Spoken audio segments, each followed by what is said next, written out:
Hello viewers, this is Attorney Gehi and today's topic is about Indian nationals who want to start their offices in America. How does this happen? What can they do? And how does this work? Firstly, there are two types of people. One are those who just want to have a presence in America and they want to go back. But there are others who are entrepreneurs.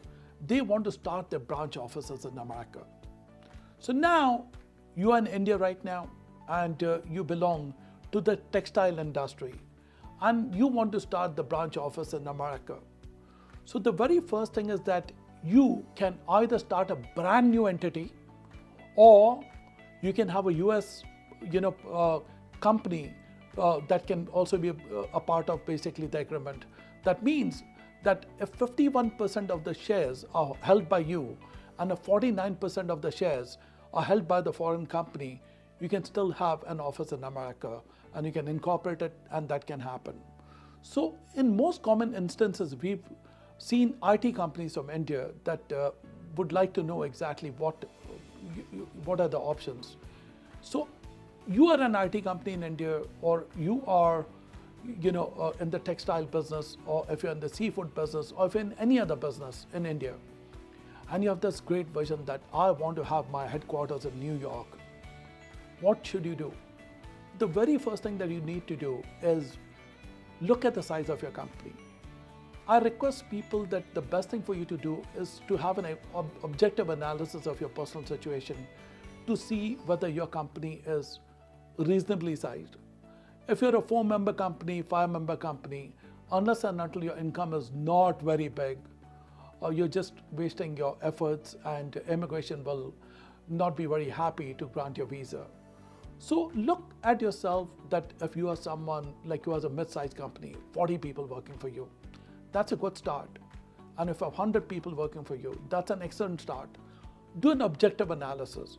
Then after that, ask the American consulate that you want to come to the United States to visit first and go for the B1 visa in lieu of establishing an L1A.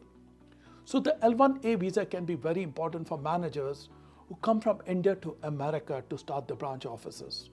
So what do these managers do?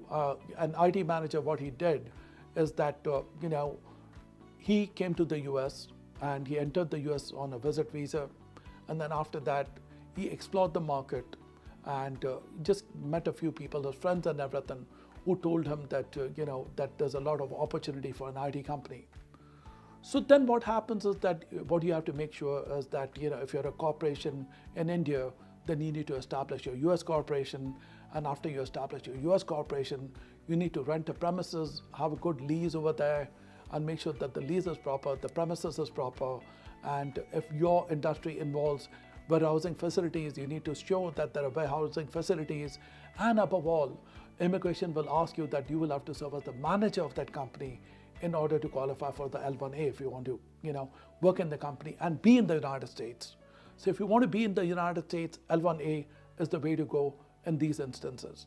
Now, after that, immigration wants to see that you actually have been a manager and you've worked for the company, the foreign company for more than 1 year. Excellent. So you've been working this company as a president, as a director, or as a very, very senior position. You have hold a very senior position in the company as a CEO of the company. Now you're coming to America, but they want you to continue the Indian company. They want to make sure that you're going to trade between both those companies. They want to make sure that you're going to grow the business in America too. Because the common misconception is that I come over here, I'm going to start it, and I'm going to start from scratch. Well and good, start from scratch. But at the end of the day, America expects you to hire staff over here because you should have staff working under you.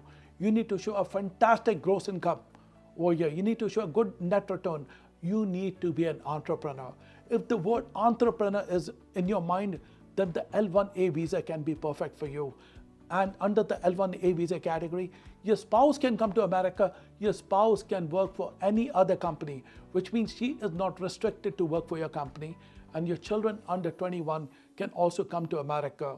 Under the L1 category, the good news for under this category is that you can have a dual intent. A dual intent means that you can also immigrate to America in future, after you're successful in your L1, then after 1 year, you can directly apply for your green card and you can bypass the labor certification process, and you may be settled in America on a green card in approximately 3 to 4 years.